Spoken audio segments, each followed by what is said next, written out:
Students, today we are going to learn the poem Zoo Manners from class 2nd English NCERT. Be careful what you say or do when you visit the animals at the zoo. Don't make fun of the camels, huh? He is very proud of his noble bump. Don't laugh too much at the chimpanzee. He thinks he is as wise as you or me. And the penguins strutting around the lake can understand remarks you make. Treat them as well as they do you, and you will always be welcome at the zoo. About the etiquette one should follow while visiting a zoo. We should be careful about what you say or do when you visit the zoo. So, students, don't tease animals and treat them well. Okay, now new words: proud, noble, wise, penguins, strutting, remarks. Write down these new words in your English copy 2 times. Now the word meanings and example sentences. First word is proud. Proud means feeling self-respect or pleasure in something. Example sentences are: my mother was proud of my recent result. I am proud of my country. Second word is noble. Someone with a very good character. Example sentences are: Mother Teresa was a noble lady.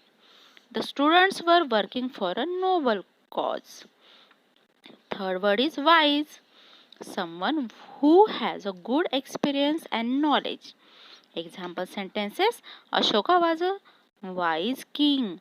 He took a wise decision in his business deal. Now next word is penguins. Penguins means a large seabird with wings for swimming underwater. Example sentences are: she was dancing like a penguin in rain. Penguin's favorite food is fish. Next word is strutting. To walk with a proud air. Example sentences are: he was strutting after he won the music competition. She strutted down the catwalk. Next word is remarks. To say something as a comment. Example sentences are: her teacher's remarks made her feel bad. You should give remarks at the bottom of the test paper. Now question answer. What do you see at the zoo? जब आप zoo जाते हो आप वहाँ पे क्या क्या देखते हो? तो इसका आंसर आपको लिखना है. The answer is we see animals at the zoo. zoo में बहुत सारे एनिमल्स होते, different animals are there. So the answer is we see animals at the zoo. Now next question is, what does the camel have on its back? Camel के back पे क्या होता है? क्या होता है? The camel has a noble hump on its back. The camel has a hump on its back. उसके back पे एक हम्प होता है. आपने देखा ही होगा. कभी आपने कैमल राइडिंग की है? कैमल के ऊपर बैठे हो आप? अगर नहीं बैठे हो तो फिर कभी ज़रूर बैठना, बहुत मज़ा आएगा. Now next question is, have you been to a zoo? क्या आप कभी जू गए हो? तो इसका आंसर बच्चों आपको अपने हिसाब से लिखना है, आपके अपने एक्सपीरियंस से लिखना है. Next question is, name the animals which you have seen in a zoo. Say the names in your own language and then in English. कौन से एनिमल्स आपने जू में देखे उनके नाम आपको पहले अपनी लैंग्वेज में बताने हैं और फिर इंग्लिश में लिखने हैं. Next question is, name the animal you like the most. Why? उस एनिमल का नाम बताओ जो आपको सबसे ज़्यादा पसंद हो, फेवरेट हो, और क्यों पसंद है ये रीज़न भी आपको बताना है. तो एक बच्चे ने अपना एक्सपीरियंस यहाँ पे लिखा है, तो ये जो आंसर्स है वो एग्जाम्पल आंसर है. So don't copy it, you have to write the answers of this questions yourself. Question 1's answer is, yes, I have been to a zoo when I was 6 years. हाँ, मैं जू गया था जब मैं 6 साल का था। I have seen tiger, lion, giraffe, elephant and monkey in the zoo. मैंने जू में टाइगर देखा, लॉयन, जिराफ, एलिफेंट और मंकी भी देखा। I like monkey the most. मुझे मंकी बहुत ज़्यादा पसंद है। क्यों? Because it can act exactly like me. He was copying me when I was dancing. He too dance in the same way. Monkey इसलिए फेवरेट है क्योंकि वो मेरी कॉपी करता है। जैसे मैं डांस करता हूँ वो भी उसी वे में डांस करता है। Third question answer is yes, I fed giraffe at the zoo. No, we should not tease animals. We should always love them and take care of them.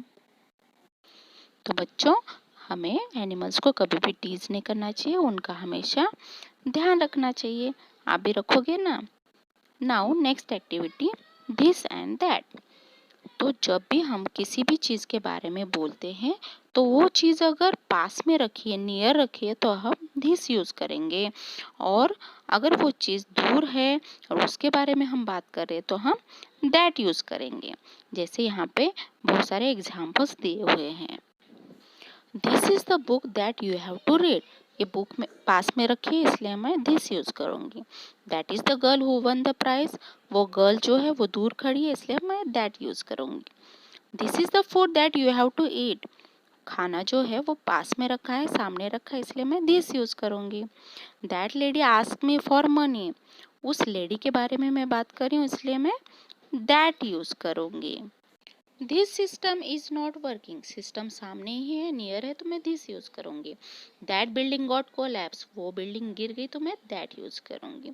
तो इसी तरह से आपको दिस एंड दैट यूज करके sentences बनाने। This is the activity you have to complete in your copy. Now next question, fill in the blanks with the words from the box. यहाँ पे कुछ वर्ड्स दिए हुए हैं और आपको करेक्ट प्लेस पे ये वर्ड्स लिखने हैं। जैसे वर्ड्स है horses, village, cat, dogs, milk, kittens, hay, pond, grandmother, cow, cock, hen. तो इसके लिए आपको आपके टेक्स्ट बुक में जो इमेजेस दी गई हैं उनको देख के आपको करेक्ट वर्ड करेक्ट प्लेस पे फिल करना है और आपको ये fill in the blanks complete करने हैं। तो ये कंप्लीट करते टाइम आपको अपनी टेक्स्ट बुक ज़रूर देखनी है, ज़रूर आपको अपनी टेक्स्ट बुक सामने रखनी है। Answers are, in June we went to a village where my grandmother lives. She has a farm. On her farm there are many animals. There are 2 horses, a cat with his kittens, 3 dogs, 1 hen, as well as a cock and a cow. तो आपको जो images दी गई हुई है text book में उसके according आपको लिखने हैं। Every morning she feeds her animals with hay और milk. They drink water from a pond on the farm. तो जो ये फिल इन द ब्लैंक्स है इनकी इमेजेस आपके बुक में अवेलेबल है। तो आपको इमेज देखनी है, उसको रिकग्नाइज करना है और हेल्प बॉक्स में जो वर्ड्स दिए हुए हैं उनमें से आपको करेक्ट वर्ड फिल करना है। Now composition corner, look at the picture and fill in the blanks.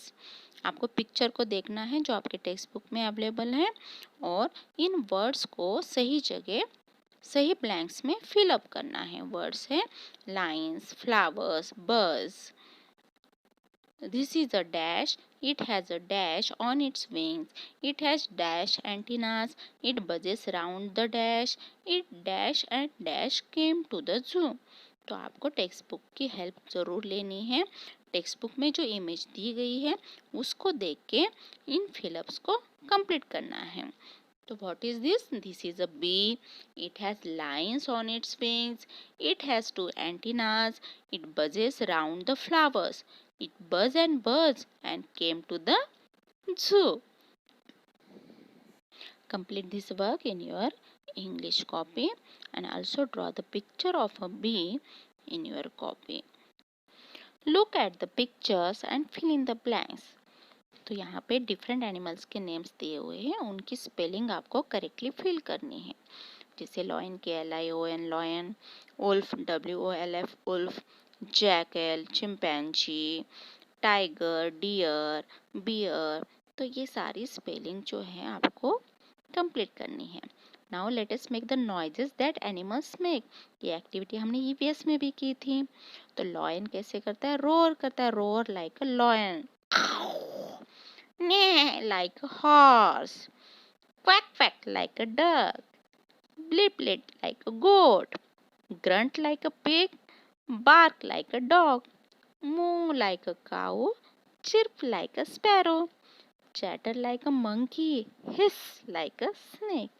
तो स्टूडेंट्स आपको ये डिफरेंट साउंड्स निकालने, जैसे ये साउंड्स किसके हैं? एनिमल्स के। और आपका कौन सा फेवरेट एनिमल है ये भी आपको बताना है। Learn this poem and complete all this work in your copy. Okay students, bye bye, take care. Thanks for watching.